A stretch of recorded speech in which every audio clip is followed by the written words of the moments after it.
Ladies and gentlemen, what stands between you and your destiny is not the devil, not the economy, not your background. It's fear. Fear that whispers, you're not ready, you're not qualified, you might fail. But let me tell you something. Fear is a professional liar. It crafts stories about outcomes that haven't even happened and paralyzes potential before purpose can breathe. And if you don't confront it, it becomes a prison built with your own permission. A man who fears nothing can do anything. But that kind of courage isn't loud. It's quiet, disciplined, and full of conviction. It's the courage to try again after failure, to speak up when your voice shakes, to build when resources are few, to show up when nobody claps. Because what most people call fear is simply unfamiliar territory that their destiny requires them to conquer. Fear is a master of disguise. It walks into your life not with the face of a monster, but dressed in the robe of logic, carrying what appears to be evidence and reason. It speaks in tones of caution, practicality, and self-preservation, convincing you that retreat is wisdom and hesitation is maturity. But at its core, fear is not based on truth. It is born from distorted perception and shaped by the stories we tell ourselves in the absence of faith. It whispers about dangers that haven't arrived, outcomes that may never occur, and failures that are still just possibilities, not realities. It presents speculation as fact and wraps doubt in the clothing of discernment. That's why fear often sounds like wisdom, when in fact it's paralysis in disguise. The human mind is powerful, capable of creating entire worlds from a single thought. Fear exploits that power by using imagination against us. A small setback becomes a sign of doom. A delay is interpreted as rejection. A challenge becomes an insurmountable wall. And all of this happens not because of what is, but because of what might be. The brain reacts to imagined fear the same way it reacts to actual threat, flooding the body with anxiety, tightening the chest, shortening the breath. It doesn't know the difference between what's real and what's feared. It simply responds. That is why fear is so effective. It manipulates your physiology to make you feel like the lie is true. Fear will always offer a good excuse to stop. It will appeal to your sense of logic by reminding you of the last time you tried and failed. It will tell you about the people who laughed, the ones who walked away, the opportunities that slipped through your fingers. It uses memory as a weapon and prediction as a leash. But fear never shows you the full picture. It doesn't show you the lessons you gained, the strength you developed, or the doors that closed only to redirect you to something greater. It doesn't account for the growth in your spirit or the resilience in your bones. It only highlights your limits, never your potential. The most dangerous thing about fear is not the feeling itself, but our agreement with it. When we believe fear's narrative, we hand over the pen that writes our future. We adjust our dreams to fit our doubts. We lower our standards to match our insecurities. We silence our voices so we don't make waves. And slowly we begin to live a life built not on truth, but on caution. But logic without vision is limitation. Discernment without faith is hesitation. When fear disguises itself as wisdom, it is critical to ask, is this truly truth, or is this imagination masquerading as insight? Every time fear shows up, it is evidence that something valuable is at stake. It means you are standing near the edge of growth, near the line between comfort and calling. The lie that feels real is just a shadow cast by your own potential. The moment you expose fear for what it truly is, an illusion reinforced by doubt, you take back control. You stop letting logic without faith dictate your path. You stop letting false facts rule your decisions. You stop bowing to a threat that only exists in thought. Every breakthrough in life, whether in purpose, vision, calling, or success, is preceded by a gatekeeper called fear. It stands at the threshold of the unknown, not to destroy you, but to test the weight of your desire. Fear doesn't show up where there's nothing to gain. It appears where transformation waits on the other side. Fear is loudest when you're closest to change. It raises its voice to intimidate, hoping you'll turn back. shrink, or delay. But its real assignment is not to block you, it's to measure you, because nothing valuable is ever given without a fight. The territory of purpose is always guarded, and fear is the gate that separates the ordinary from the extraordinary. Those who walk by sight alone never pass through, but those who walk by faith press forward, shaking if they must, but moving nonetheless. Fear isn't always irrational. Sometimes it shows up dressed in logic and facts. It reminds you of your past failures. It plays the highlight reel of your worst moments. It echoes voices that told you you can't and magnifies statistics, setbacks, and delays. But none of those facts have the final say. Fear has data, but it lacks vision. It knows your history, but not your destiny. What fear cannot see is what God placed inside you: the grit to get back up, the fire to rise again, and the courage to defy odds. That courage is not the absence of fear. It's the decision to move even while fear still speaks. It's the refusal to let the gate stay closed simply because you feel unqualified or overwhelmed. Courage is not about being fearless. It's about being faithful. It's when your spirit whispers, go, even when your mind screams, run. Courage is the key that turns the lock of stagnation and swings open the doors of opportunity. It doesn't guarantee ease, but it guarantees movement. It steps into the unknown and says, if this is where I'm supposed to go, I'll find the strength on the way. Every breakthrough demands that you step beyond the line where comfort ends and trust begins. That's why so many people stay stuck. They wait for the fear to leave before they act, not realizing the fear won't leave until they do. The truth is, fear respects courage. The moment you rise up and move forward, fear loses leverage. It no longer gets to dictate your direction. It no longer holds your dreams hostage. It no longer gets to determine your worth or define your potential. Courage is louder than fear, not in volume but in impact. Courage changes the atmosphere. It tells fear, you may stand here, but you will not stop me. And with that kind of resolve, the gates open. The greatest versions of yourself are always guarded by fear. But fear is not a wall, it's a door. A door that opens with the key of courage. And every time you turn that key, every time you speak up, show up, and rise up, you take one step closer to the breakthrough that has always been waiting for you on the other side. Fear is one of the most deceptive forces in life because it doesn't have the power to erase your future. It only slows your journey toward it. What has been destined for you, what's been prepared with your name on it, cannot be taken away by fear.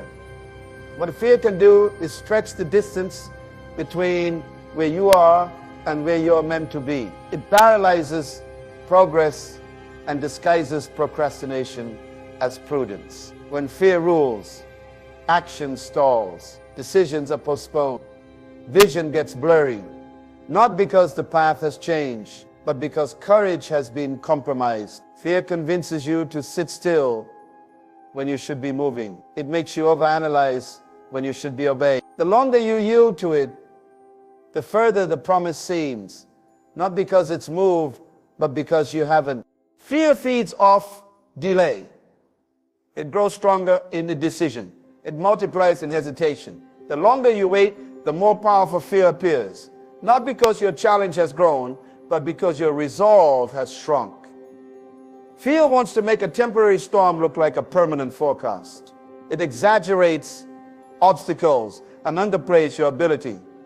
But fear has no authority to cancel the future. It cannot reach into your destiny and dismantle what's been divinely orchestrated.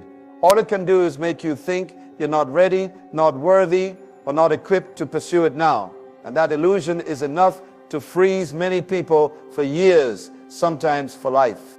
There are dreams still alive in people's hearts that were supposed to be reality by now, not because they weren't smart enough or gifted enough, but because fear convinced them to wait. Wait for the right timing, wait for perfection, wait until the fear goes away. But fear rarely leaves on its own. It's not something you outgrow, it's something you outwalk. The future comes closer every time you move in spite of fear.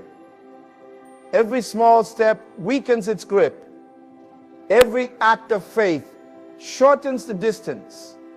Your future isn't rejecting you, it's waiting on you to show up with the courage to claim it. Fear tricks you into thinking that delay is safety. It pretends that pausing is preparation when in reality it's postponement. There is wisdom in timing, yes, but fear is not wisdom. It's worry. Worry is as logic. It will keep you practicing forever but never performing, planning forever but never building, dreaming forever but never launching.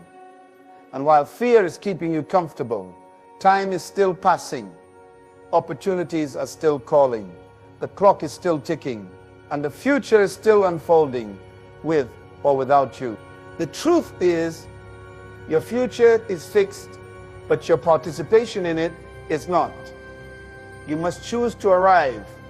You must decide to cross the line where fear stops and movement begins. Every moment you take a step forward, no matter how small, you reduce fear's influence and accelerate your arrival. The life you want, the purpose you've been assigned, and the impact you're meant to make are all waiting on the other side of your obedience. Fear doesn't destroy your destiny, it only delays your decision to walk in it. Greatness is often misunderstood as a state of perfect confidence where fear has no place, but the truth is far more powerful and liberating. Greatness doesn't mean you're untouched by fear. It means fear doesn't own you. It means you feel it, but you move anyway. You hear its voice, but you don't obey it. You sense its grip, but you don't let it dictate your direction. The most impactful people in history, the ones who changed the world, stood on stages, led movements, launched businesses, or carried visions far beyond human odds, were not fearless. They were just willing to keep going, even while fear walked beside them. Fear often shows up at the door of purpose. It knocks every time you try to step beyond the familiar. It whispers when you dream bigger, when you step out on faith, when you leave behind safety and chase sick and greater. But greatness isn't built in safety. Safety protects comfort, not calling. Greatness is forged in uncertainty, risk, and obedience. It's the product of pressing forward when everything in you says to retreat.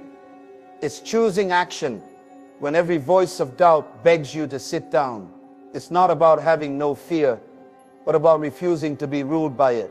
There are moments in every great journey where fear seems louder than faith. The odds look impossible. The future is unclear. The failures of the past feel fresh, but the great ones push through, not because the fear vanishes, but because the fire inside of them burns hotter than the fear outside of them. That fire, purpose, conviction, vision is what gives the strength to keep going when it's uncomfortable, uncertain, or even painful. Fear will always exaggerate what could go wrong, but greatness focuses on what must go right. It doesn't deny danger or ignore risk, but it keeps the mission in front, not the fear. Greatness is built on countless decisions to keep walking when it would be easier to turn back. It's forged in silence when applause is absent. It grows in secret when no one sees your sacrifice. Fear says you're not ready, but greatness replies, I'm showing up anyway. That consistency, one courageous step at a time, is what shapes a person into someone who leaves legacy, impacts lives, and fulfills destiny. It's not perfection that produces greatness, it's perseverance. It's not ease that confirms you're chosen, it's endurance. The world celebrates outcomes, but heaven honors obedience. You become great, not by public applause, but by private resolve. Every time you push through fear, you carve another layer of strength, clarity, and resilience into your character. You prove not to the world, but to yourself that fear doesn't get the final word. That's what separates greatness from mediocrity. Not talent, not privilege, not chance, but the audacity to keep going when fear tries to make you quit. Every step taken in fear is still a step forward. And those who are willing to walk in fear often arrive in greatness, not because fear was absent, but because they moved in spite of it. Fear thrives in shadows. It gains its strength in silence, in avoidance, in the corners of your mind where it remains unnamed and unchallenged. As long as fear stays hidden, untouched by truth, it appears larger than it truly is. It manipulates your thoughts, clouds your decisions, and paralyzes your progress. But the moment fear is exposed, the illusion breaks. What once looked like a giant shrinks into something manageable, something you can confront, something you can walk through. The real power of fear isn't in what it is, but in how much control you give it by avoiding it. Exposure is its greatest weakness. When light shines on it, when it is called out, when it is named, it starts to crumble. Many people live beneath their potential, not because of failure, but because of unspoken fears. Fear of rejection, fear of judgment, fear of not being enough.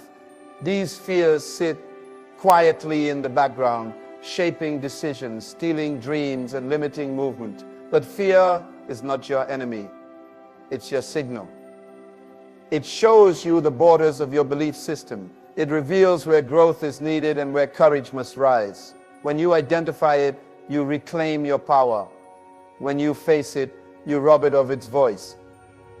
When you walk through it, you gain a strength you didn't know you had. Fear wants you to run. It wants you to delay, detour, or distract yourself. But running only stretches its shadow. Avoidance makes fear seem eternal.